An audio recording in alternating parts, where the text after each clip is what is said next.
Muy buenos días, amigos que comparten con nosotros su programa en pocos minutos. Aquí de pie, firmemente convencido de que Jesús es el camino, la verdad y la vida. Que el cielo y la tierra pasarán, mas su palabra no pasará. Y no pasará porque su palabra es vida. Con un evangelio hoy lleno de puntos que continuamente tenemos en nuestra vida.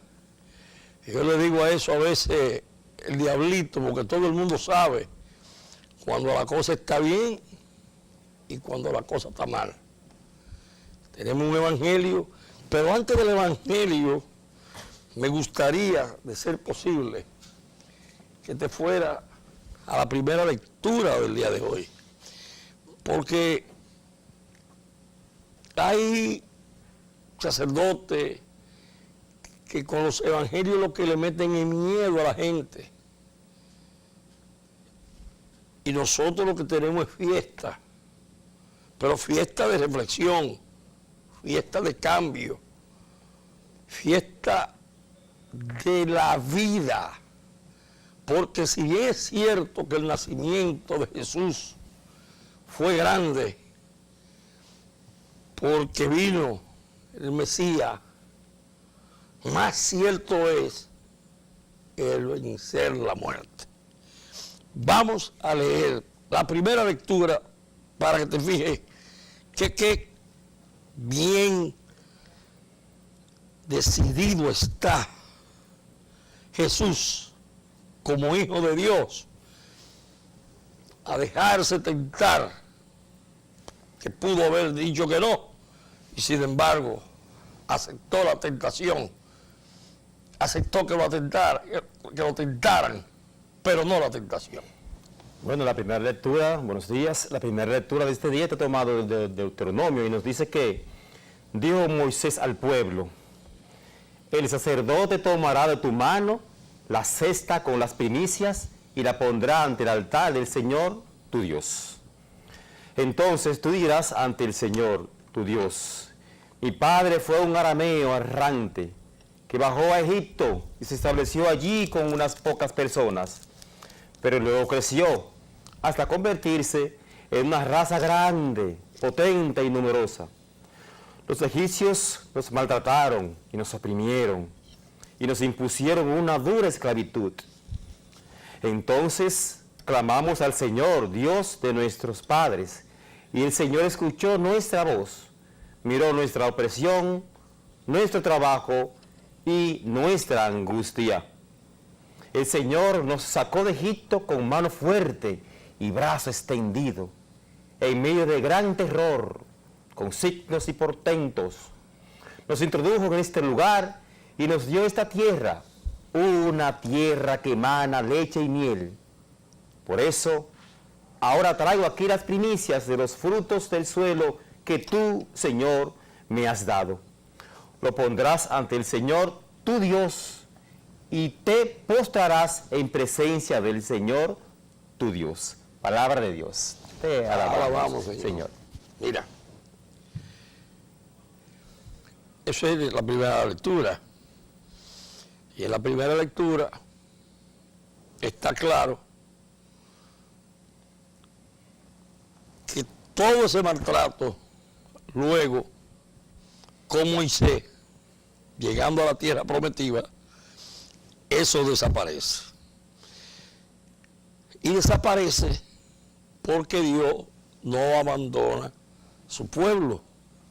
Siempre está ahí. No importa la catástrofe. Hemos tenido catástrofes, lo que pasó en Rusia, lo que pasó en Japón, lo que pasó, creo que en Manila, eso, tsunami, y el pueblo vuelve y se repone. Pero vamos a la lectura del Evangelio del día de hoy. Perfecto. Que está tomado de San Lucas 4, del 1 al 13. Lucas siempre, ¿eh? Y San Lucas, que fue inspirado por el Espíritu Santo, porque San Lucas no conoció a Jesús físicamente. Siempre hacemos, e insistimos en decirlo, para que sepan la fe y cómo cuando tú crees, el Señor te entrega el material para que tú puedas darlo al pueblo a conocer. Nos vamos con la lectura del Evangelio. En aquel tiempo Jesús, lleno del Espíritu Santo, volvió del Jordán y durante 40 días el Espíritu lo fue llevando por el desierto mientras era tentado por el diablo. Todo aquel tiempo estuvo sin comer y al final sintió hambre. Entonces el diablo le dijo: si eres hijo de Dios, dile a esta piedra que se convierta en pan. Jesús le contestó: está escrito, no solo de pan vive el hombre. Después, llevándolo a lo alto, el diablo le mostró en un instante todos los reinos del mundo y le dijo: te daré el poder y la gloria de todo eso, porque a mí me lo ha dado y yo lo doy a quien quiero. Si tú te arrodillas delante de mí, todo será tuyo. Jesús le contestó: está escrito, al Señor tu Dios adorarás y a Él solo darás culto. Entonces lo llevó a Jerusalén, lo puso en el ladero del templo y le dijo: si eres hijo de Dios, tírate de aquí abajo, porque está escrito, encargará a los ángeles que cuiden de ti, y también te sostendrán en sus manos, para que tu pie no tropiece con las piedras. Y Jesús le contestó: está mandado, no tentarás al Señor tu Dios. Completadas las tentaciones, el demonio se marchó hasta otra ocasión. Palabra del Dios, gloria a ti. Gloria a ti, Señor Jesús. Bueno, ya ustedes ven cómo el diablo, Satanás, da la tentación, pero no es como lo pintan, porque la gente cree que el diablo lo pintan con prieto, así como yo, con cacho, con cosas feas, con uñas, así. No, no, no, no. El diablo te lo pintan con una mujer bonita, bella, preciosa. El diablo te lo pintan con la intriga, con la envidia, con la corrupción. Con la corrupción.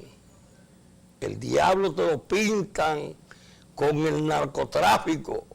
Con estos 10 kilos de cocaína, tú vas a resolver tu problema.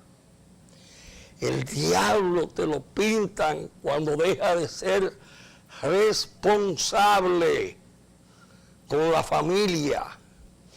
El diablo está pintado en estos 40 días cuando la iglesia que está para anunciar deja de denunciar y se convierte en los sacerdotes en burócratas en vez de ser sacerdote.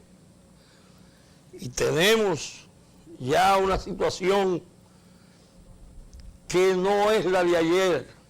La pava ya no pone donde ponía.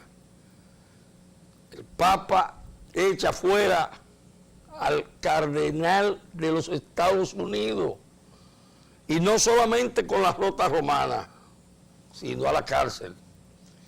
El Papa echa fuera el cardenal de Francia. Y no solamente con la rota romana, y van a hacer una cárcel en el Vaticano. Una cárcel grande porque el Vaticano es un Estado y tiene la facultad, tiene el derecho de hacer cárceles para todos aquellos que se salgan del carril de amarnos los unos a los otros, pero no de abusar de los pequeños, no de robarte el dinero que se dan en donaciones, no en limosna, en donaciones para tú comprarlo de jipeta, y que cuando a ti te van a ver que te piden una cita, tú no das esa cita, tú la pones para que yo cuántos días, porque el sacerdote está durmiendo, porque el sacerdote está comiendo, porque el sacerdote no se puede molestar. Ahí hay una tentación del diablo. Es una tentación. Sí. O cuando está la confesión que yo llamo en expreso, que ya el sacerdote va a iniciar la Eucaristía, y he visto algunos que se ponen en un banco y todo el pueblo mirando lo que es una confesión. Entonces nos estamos alejando. Sin embargo, tenemos esperanza. Tenemos esperanza porque el mismo Concilio Vaticano II manda a que los laicos seamos obedientes a nuestros párrocos, pero denunciar.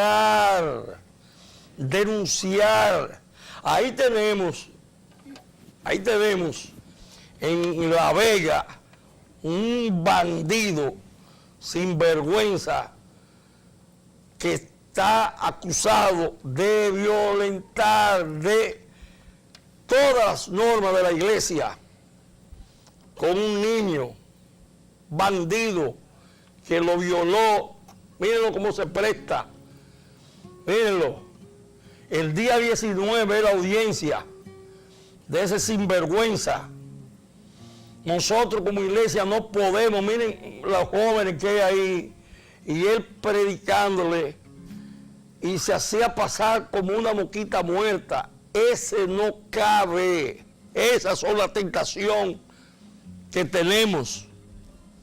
Pero ese jovencito que era un niño, cuando él, y se dice que no fue solamente a ese, se dice que fue a más, y nosotros como rey y abogado católico, es posible que nosotros vamos a estar en esa audiencia, porque nosotros no vamos a permitir que se dañe la iglesia.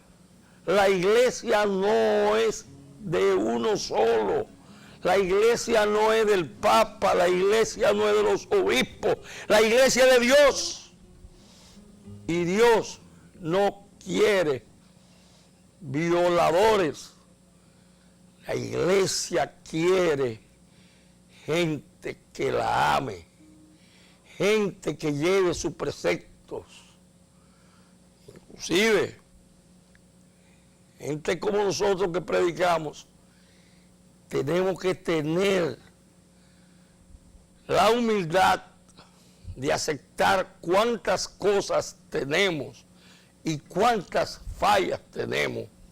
Pero el Espíritu Santo, si tú se lo pides con amor, si tú se lo pides con devoción, no solamente del pan vive el hombre. Tú dices, ante las tentaciones, que todos podemos caer. Ponemos en manos de Dios para no caer en las tentaciones.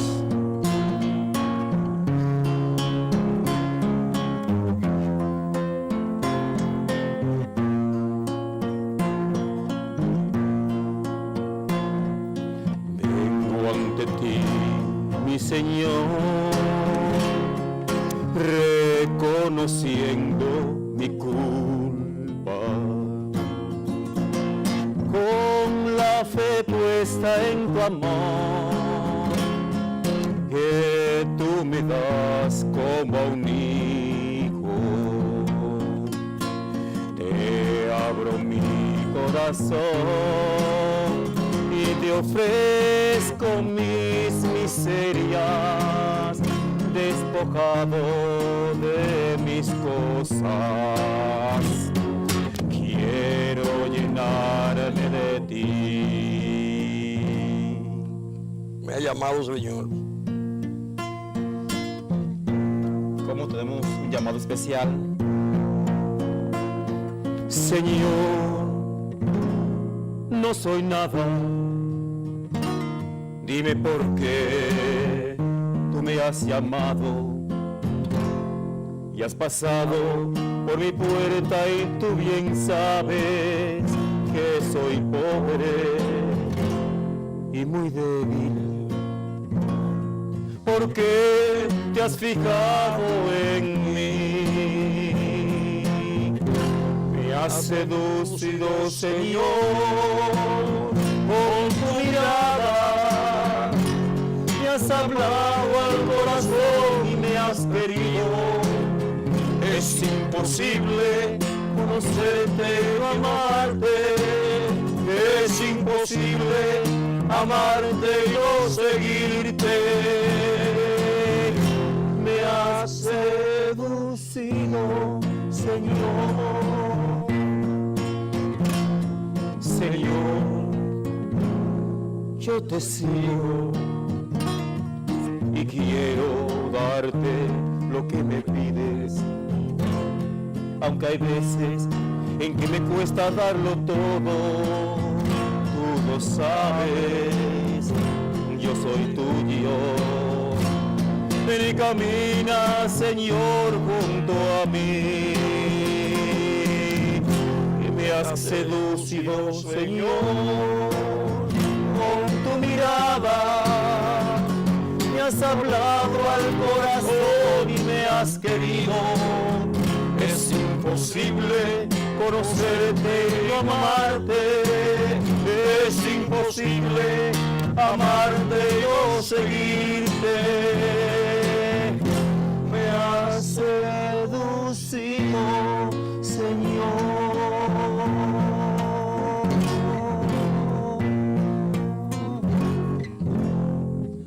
Vamos a un cambio.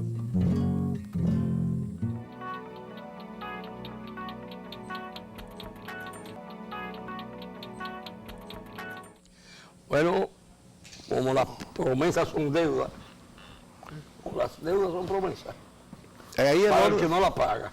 Pero para el que la paga, esta es una promesa pagada. Tenemos aquí con nosotros al general Félix Paniagua, que siempre me olvida. Félix Paniagua. Félix. Félix Paniagua. Y me gustaría, esto no estaba en el programa, ¿de dónde le nace esa vocación para la historia? Bueno, mi padre era un gran estudioso de los clásicos, heredado de mi abuela, que era una educadora, María de Regla Rodríguez Bobadilla. Y entonces, mi abuela, es decir, su abuelo, eso viene de generación, era José Francisco Bobadilla, que era descendiente, por cierto, directo de Tomás Bobadilla Briones. Por eso usted defendió a Bobadilla. No, yo defiendo los actos de un hombre, no el individuo. Yo le dije a usted que Bobadilla es el armador del Estado Dominicano.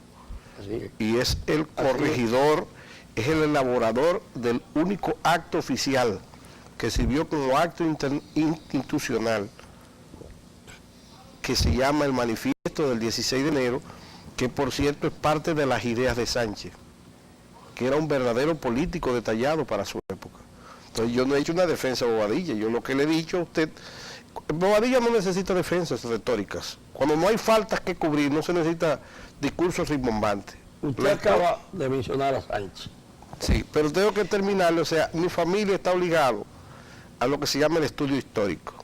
Incluso a mi padre le llamaban Cucho y a mi tío Sucre. Y hay una tía mía que murió, ya murieron todos, que le decían Aya. Entonces mi abuela lo que hizo fue una combinación en la batalla de Ayacucho, donde su comandante era Sucre. que es la batalla en el Alto Perú, donde queda liberado parte de lo que se llaman los pueblos andinos, donde queda Perú liberado y parte también de Bolivia, y hace causa común en Chile con la batalla de Maipú. O sea, me refiero a las campañas de América del Sur. Sí. O sea que a mi papá le decían Cucho, mi tía Aya y Sucre. O sea que mi padre era un gran, nos dijo a nosotros que una de las partes que más te da un conocimiento a las cosas del futuro y del presente es tú conocer la historia. Ahora, ¿qué es lo que es la historia? El análisis de las cosas que pasaron que influyen en lo social, lo político y lo económico. No todo lo que pasa, sino lo que influye en esos campos del poder.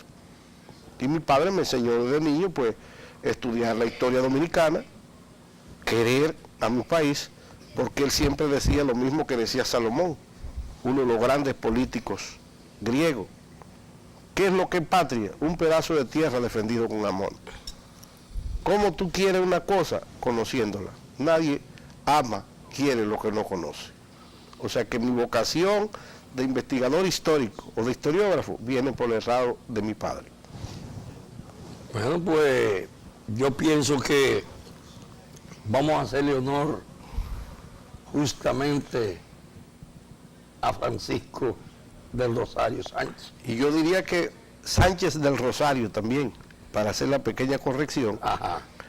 porque es además de ser uno de los tres grandes de la patria, es el único padre de la patria mártir y prócer de dos epopeyas, porque es un prócer de la independencia y un mártir de la restauración. Vamos a ver si tenemos por ahí en Q el himno para que los televidentes los disfruten y los niños que no lo conocen, porque ya no se canta en la escuela.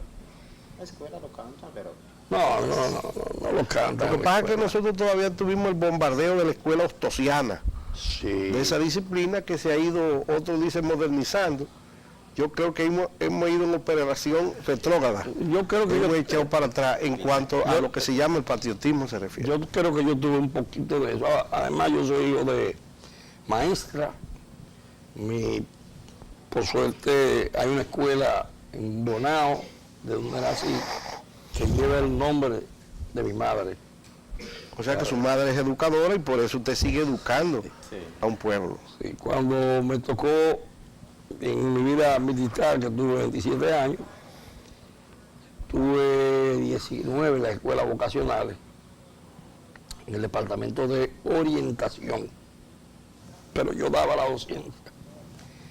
Y me he encontrado ahora con oficiales y hasta generales Sí, correcto. que estuvieron allí, y la norma era, si usted entra, no sale.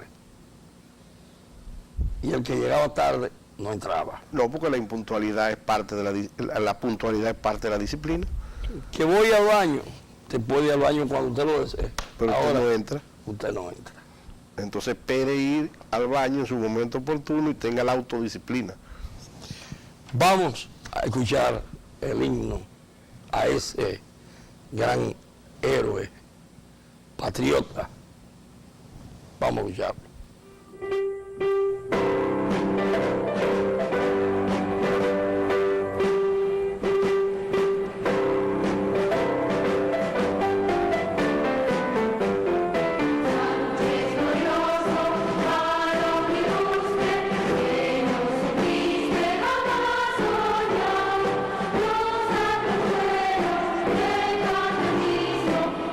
Levantaron el patio,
glorioso recordar a Francisco Sánchez del Rosario. Francisco Sánchez del Rosario. ¿Y por qué era Francisco del Rosario Sánchez? Lo que pasa es que Sánchez, que es el segundo en la prole, de 11 hermanos, De 11. sí, hijo de un tablajero, que por su gran tamaño le decían Narcisazo, pero su nombre era Narciso Sánchez, de ahí de la barriada de San Carlos, y de Olaya del Rosario.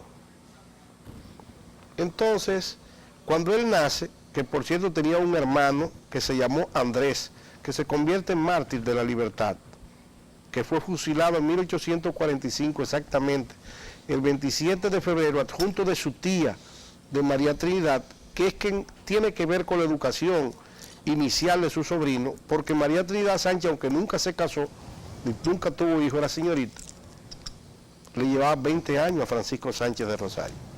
Entonces, cuando sus padres se casaron, lo hicieron de manera natural, como era muy común en esa época.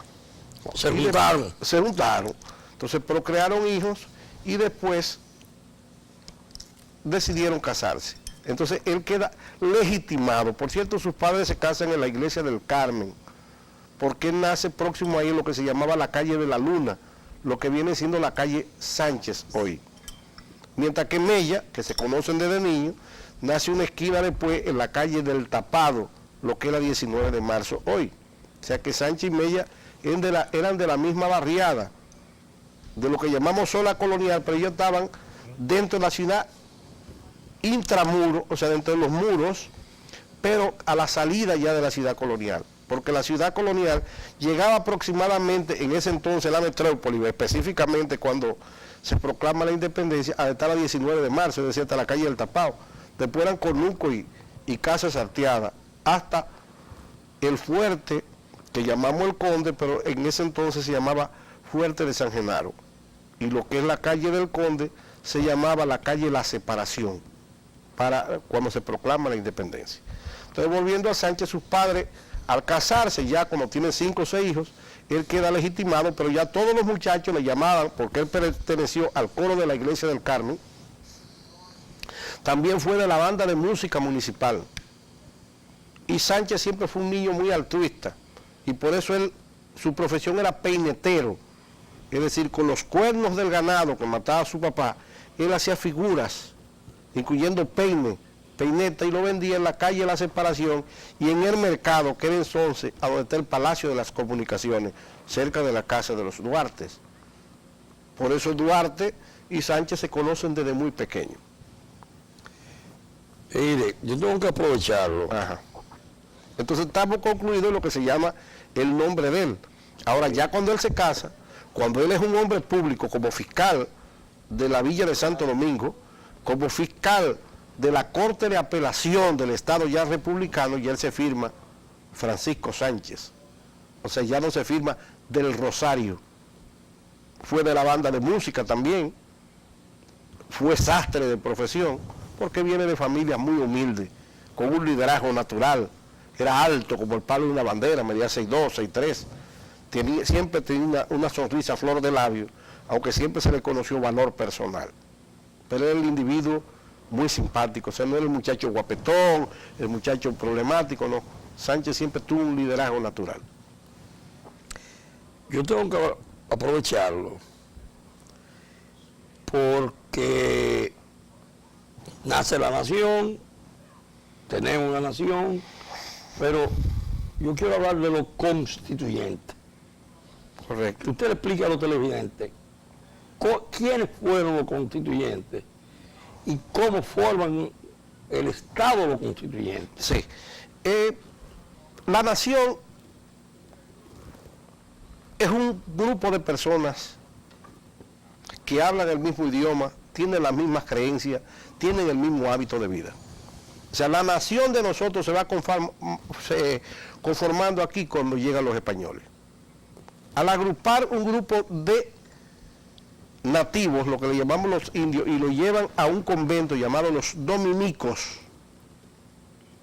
de que llegan aquí y forman esa ciudad en 1506, ya el que hablaba castellano como usted y como yo, y se persignaba ya ese era un símbolo de ser dominicano. Ya o sea que la nación llega aquí con los conquistadores, los evangelizadores y también, es decir, porque además de conquistar, evangelizar, ellos nos organizaron también. Es decir, organizaron una metrópolis y por eso se llama el convento de los dominicos. Entonces, un gentilicio de dominico es dominicano. Entonces, cuando ellos utilizan ya a los 20 años de estar aquí, el nativo se va muriendo, tengo que irme muy atrás, mire que hemos tenido que ir atrás. Entonces, ellos traen negros para que ayuden a lo que le llamamos indios, a hacer esa construcción de esa Catedral Santa María de la Encarnación, primada en las Américas, ese fuerte de los Osama, que lleva el nombre por el río que se llama Osama, que es un nombre autóctono de nuestros fundadores. Entonces nuestros colonizadores cogen los negros, los llevan a la parte más agreste porque terminaron su construcción, y la palabra altura en el vocablo de los nativos quiere decir altura, quiere decir Haití. Por eso cuando usted va para Samaná dice, vayan al paso que vamos a cruzar los haitises. Y de ahí es que nacen dos nacionalidades. El dominico, que es el dominicano, que habla español, se persina, y el negro, que está en las alturas, que se llama haitiano. Es decir, ya Sánchez cuando nace en 1817 es un dominicano. Duarte cuando nace en 1813 es un dominicano. Pedro Santana cuando nace en 1800 pelado, como decíamos, que era un hombre de 44 años, ya era dominicano y se sentía dominicano. Era español, hablaba español, era católico, ya eso era un dominicano. ¿Me explico? Eso trae lo que se llama problemas entre las dos etnias, porque tienen costumbres diferentes, y aquellos son conquistados, organizados, por unos individuos que se van a una isla que se llama La Tortuga, pero que hablan francés. Entonces lo que hace es que esclavizan a esos negros que nacen de esclavos y forman colonias, colonización, y de ahí es que vienen los haitianos a hablar francés y los dominicos que ya hablan castellano. ¿Me explico? O sea que la nacionalidad nace primero que la república. Ahora, se van creando las condiciones a partir de 1804. Cuando los haitianos se independizan, nosotros ya queremos ser independientes y nos lo insubordinamos a los franceses en 1808, o sea, 4 años. Y ahí es que se da la batalla del palo hincado. Ahora, no tenemos visión de Estado como tenían aquellos, tenemos que admitirlo, y lo que queremos ser es colonia de España, porque nos sentimos de que la madre patria, y nos agregamos a Fernando VII. Seguimos perteneciendo a Fernando VII hasta que los haitianos que estaban divididos en lo del norte y lo del sur se pueden unir en un gobernante llamado Boyer. Lo del norte, ¿quién lo manejaba? Petion. Christophe, el gran Christophe, que era muy cruel, que hace la Citadel, que es un palacio terrible, que se dice que se hace con la sangre y el sacrificio de los hombres. Eso queda en Cabo Haitiano. Y ellos estaban en lo que se llama la bahía de Gonaive, Que todavía está. dividido. Entonces Petion, que era un liberal, estaba en la parte sur, y Cristóbal. Al morir Cristóbal y al morir Petion, entonces nace un individuo Boyer, con un concepto más liberal que se llama Jean-Pierre Boyer. Boyer entonces sabe que los dominicanos tienen problema aquí, que se llama la isla de las vicisitudes, los españoles lo dejan, y lo que están es por anexarse a la Gran Colombia. ¿Qué hace Boyer? Invade aquí, 1822, 1 de febrero. Ahora, cuando él se junta en el ayuntamiento, la nacionalidad, y se junta con un intelectual, un individuo que era licenciado en Derecho en la universidad que está aquí, que eran muy pocos, Núñez de Cáceres, le dice, mire, yo le estoy entregando un país que es muy diferente al de ustedes, idioma diferente, costumbre diferente, y eso le va a traer a la postre problemas. Pero yo no tengo fuerza militar para enfrentarlo, lo estoy poniendo pragmático, no fue que fue tan práctico. Todos los haitianos ocupan aquí, duran 22 años, siempre hubo conspiraciones. El dominicano no aceptó al haitiano por su costumbre, por su idioma, por sus leyes, por todo. O sea que eso fue siempre unas relaciones muy tirantes. Concluyo esto, se fueron creando las bases ideológicas en estos jóvenes que a partir del 1838 se organizan y forman una sociedad que se llama la Trinitaria. Sin embargo, nosotros tenemos muchas de las leyes de los haitianos. Bueno, pues lo que pasa es que la ley francesa con la Revolución Francesa de 1889, ese código es francés, pero hay cosas que cuando usted le dicen esas leyes en francés, hay una resistencia al cambio. Los idiomas, decía Napoleón, y no porque uno sea negro, el otro sea blanco, el otro sea mulato. Decía Napoleón, que tenía los ojos azules, que el idioma es un castigo del diablo, porque lo único que divide a la sociedad son los idiomas. Usted puede ser hermano de padre y madre, uno se cría en China y otro aquí, y no tienen ningún tipo de comunicación. Por eso Napoleón previó en 1815, ya cuando él tiene que entregar, dice, el imperio austrohúngaro será un problema para Europa, lo que hoy son los Balcanes, y eso sigue siendo, y se va a demoler por el conjunto de etnias y conjunto de idiomas, no se entienden. Croacia, Lituania, Letonia, Estonia, ahí lo que era el imperio austrohúngaro, todavía está trayendo problemas.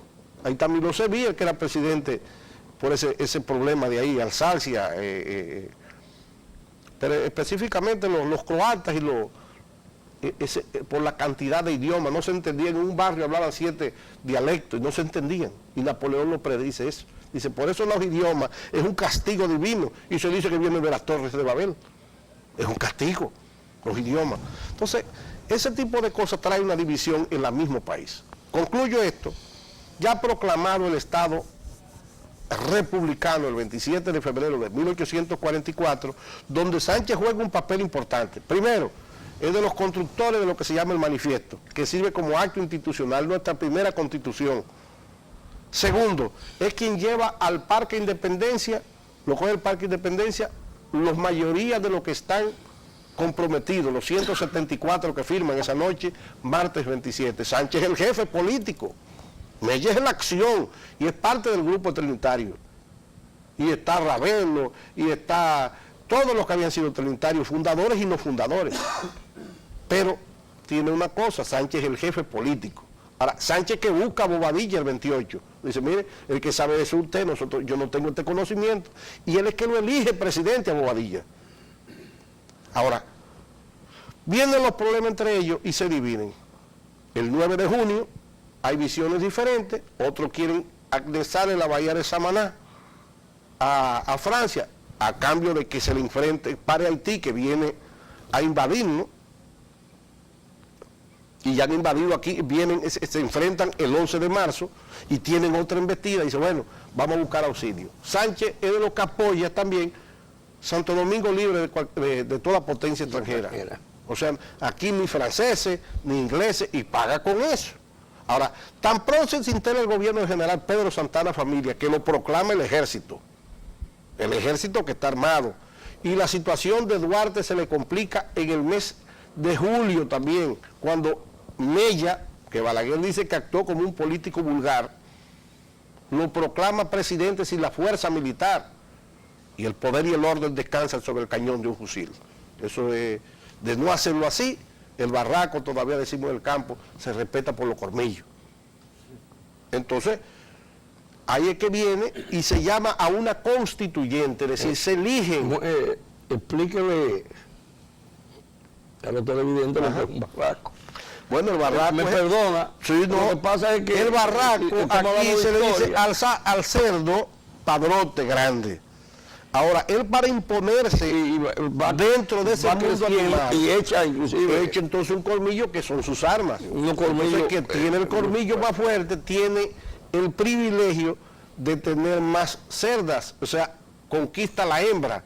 ¿Cómo? Con la fuerza. Entonces el barraco, como decimos, en un dominicano, al cerdo macho, que es el padrote, le decimos barraco. Entonces el barraco se respeta por los colmillos. Es decir, tiene imponerle su voluntad al que no tiene colmillos, o sea, al que no tiene armas. Entonces eso pasó también aquí. Las armas tenía el Ejército de Expedición Sur. Ahora, ¿cuándo viene lo que usted se llama? Tenemos que constituirnos, porque la diferencia entre un Estado y una nación es que la nación no tiene constitución. Es costumbre, la gente ahí viviendo. Ahora, tan pronto usted lo organizó y dice, mira, nuestro modo de gobierno es esto, entonces eso es un Estado, es la nación constitucionalizada. Y entonces en el mes de agosto, ya consolidado un poco el gobierno que viene el 16 de julio, que impone Santana, donde su asesor es Bobadilla, donde su asesor es Caminero. Oye, Caminero es el único médico que hay aquí, y de otros tantos también que habían sido trinitarios y se forjan a ese gobierno, y se olvidan de Duarte, y se olvidan de Sánchez y de Mella. A ellos lo deportan en agosto. Entonces ellos llaman en el mes de agosto a unas elecciones para elegir en cada pueblo que había, de los 12 pueblos más importantes, incluyendo Hincha, donde había nacido Santana, que hoy es de Haití, que llevaran 2 representantes. Y entonces de esos 12 pueblos se sacan 25 diputados. 25 diputados que son los que van a trabajar en la constituyente. ¿Cuál era uno de los que tenía más luces ahí? El diputado de Asua. Era el único bachiller que tenía este país. Y el único que hablaba inglés, francés y español. Y el único que había estado estudiando Derecho en la Escuela de Derecho del Barrio Latino de Francia. Y tenía también un yate de él. Y era un hombre también con unas luces muy grandes, Buenaventura Báez Méndez, alias Venturita, que después se convierte aquí en el líder del Partido Rojo y gobierna 5 veces en este país. ¿Cuál era el asesor de ellos? Tomás Bobadilla Briones, el único notario que tenía la capital y un abogado con experiencia. Y entonces redactan esa constitución que pararon los trabajos el día 27 de octubre para revisarlo y la proclaman, no que se promulga, el 6 de noviembre, y conocemos como la Constitución de San Cristóbal. Muchos decimos, incluyendo yo soy del Instituto Duartiano, que la Constitución de Duarte, mire, eso es eufemismo. Duarte no estaba aquí cuando se hizo esa Constitución. Duarte sí había hecho manuscritos que se han puesto en la historia de los apuntes de Rosa Duarte de algo que él creía en un cuarto poder, que era el poder municipal. Duarte, que viene formado, que tuvo también cierta instrucción en Europa, conocía que existían 3 poderes. Los Estados Unidos también. Sí, pero no de estudio. Una cosa usted coge un barco y dura un mes esperando el otro que venga. Y no tenemos que demigrar a nadie porque nuestro padre es fundador y es mi líder y es guía. Pero Duarte no tuvo que ver ningún tipo de influencia con la Constitución de San Cristóbal, que dicho sea de paso, no se proclamó en San Cristóbal. Se terminaron los trabajos en San Cristóbal y se firmó en San Cristóbal, pero se proclamó en la provincia de Santo Domingo, que se cogió como capital del nuevo estado, y se hicieron 6 provincias. Provincia de Santo Domingo hasta 1934. O sea que aquí se hace Distrito Nacional en el 1934, ya siendo el general Trujillo presidente de la República. Esto es la provincia de Santo Domingo, capital de la República. Santo Domingo, ¿por qué? Porque Santo Domingo se llamaba de los tiempos de la colonia, porque Santo Domingo de Guzmán es el santo patrono de la congregación de los dominicos que habían hecho su convento aquí. Entonces, esos 24 diputados, 25, fueron escogidos en el mes de julio y comenzaron a trabajar inmediatamente en agosto. Y el Poder Ejecutivo tenía las funciones de Poder Legislativo, como pasó aquí en el Consejo de Estado, hasta que se crearon la Constitución. Esa es la verdad histórica porque está documentado. ¿Y Quisqueya? Quisqueya no ha pasado de poesía. Lo que pasa es que siempre se ha dicho Quisqueya la Bella y todas esas cosas. Quisqueya se dice que los nativos le decían Quisqueya a una parte de esta isla, que ellos la bautizan como la Española. Es probable que el lado este le dijeran Quisqueya porque el lado norte, donde desembarcó Colón, que es donde están los hidalgos, donde se llama ese pueblo La Isabela de Puerto Plata, que por ahí fue que él vino por el Atlántico, el paso de los vientos, ellos le decían Bohío. Y el lado más alto le decían Haití. Y es probable que se le diga a este lado Quisqueya. O sea que como esos cacicazgos estaban divididos y no había comunicaciones, cada quien le llamaba a un lado Bohío, Quisqueya o Haití. Hay un personaje Sí, que aunque viene después, pero no podemos dejarlo, sí, sí. que es Toussaint Louverture. Un héroe quisqueyano, como él decía. Porque el haitiano dice, yo soy quisqueyano porque estoy en la isla Quisqueya. Toussaint Louverture se lo lleva Napoleón a Francia. Y muere de hambre y de sed y de frío en el fuerte de George.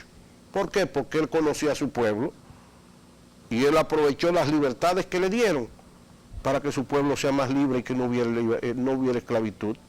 Y él entendió que su pueblo tenía el derecho de tener una bandera, como lo entendió Duarte. Si los haitianos tienen su bandera, su himno y su independencia, si Estados Unidos tiene también su independencia, ¿por qué República Dominicana no puede tener su independencia y producir y economizar y tener un Estado libre? Eso fue lo de Toussaint. Se declara imperador él. No, eso fue Toussaint Louverture, no, porque Toussaint Louverture es el padre de la patria haitiana. No de nosotros, sino No, de no. ellos. Por Y Dios, por declararse independiente y tras limitarse a los límites del Tratado de Aranjuez, del Tratado de Basilea, coger para Isla de Santo Domingo sin la autorización, lo agarra preso. Y muere, como le dije, en el fuerte de George, en el norte de Francia, de frío y de sed. Y después entonces Dessalines sigue su proyecto Se de lo cuatro. llevan de aquí Sí, sí, encadenado. preso, encadenado. Entonces, o sea que él paga por la libertad de su pueblo. Ahora el que se declaró fue Soluc, de 1848, era un negro analfabeto, hay un vacío de poder y él está en una hamaca acostada y dice, miren, el Congreso está buscando el general más viejo de los negros. Dice, pero usted no, sí, y le dicen, sí, usted va a ser presidente, no sabía ni escribir. Y después vinieron sus asesores y le dijeron, tú tienes que anexarte la parte más grande, como hizo Boyen, para que haga una buena reforma agraria, porque nosotros somos 400.000 habitantes y ellos son 225.000. Así que ellos no pueden ser el 75%, entonces se declara emperador de la isla, y entonces organiza lo que se llama la tercera campaña militar dominicana de 1849. Y es cierto Que nos dieron una pela, para dicho se le pasa. Claro. Vinieron desde la frontera de Elías Piña hoy, en ese entonces, ¿cómo era? Bueno, la provincia Estrelleta, nos trajeron hasta el número, y de ahí es que al general Santana se le manda a buscar a su casa. y Duarte también pelea ahí. No, Duarte se lo sacan de aquí en el 44 y viene en el 64. Por eso no lo conocía una generación. Y cuando él entonces se presenta como restaurador, que no se le puede quitar, anda buscando a Mella. Ya está Mella, busca a alguien que lo conoce. Dice, precisamente el general Mella ya está en cama de muerte. Y Mella se muere los 7 días de venir Duarte. Y Usted me preguntaba sobre... la carta de Toussaint Louverture a Napoleón. Bueno, yo no he visto la carta, pero fue muy imprudente. Cuando dice el primero de los negros al primero de los blancos. Entonces la prudencia, como decía Gracián, es una cosa que en política hay que tenerla. Y cuando usted enfrenta el poder más grande que el suyo, usted está entonces muy, muy cerca de la derrota. Se nos quedaron muchos temas general. Bueno, Y el programa ha terminado. lo importante es que un día como el 8, el 9, nació Sánchez. Y que Sánchez también, que no era impoluto, porque era un humano, pagó también por la libertad. Y lo grande del caso es ese valor personal y esa gran fe que tuvo siempre en el momento de llegar al patíbulo. Cuando pide perdón, pide Toma, vamos a despedirlo que con- sean descargados con el himno de él. sus compañeros y que cargara sobre sus hombros toda la responsabilidad. Porque lo terminamos siempre con la herencia moral de San Juan Pablo II, cuando dijo, vamos a construir un mundo donde no haya gente tan rica que no necesite nada y tan pobre que lo necesite todo. Pero vamos a despedirlo nosotros con una estrofa, aunque sea. Sánchez glorioso, aro ilustre, que no supiste jamás odiar. Los santos fueron del patriotismo, goznate propio honor.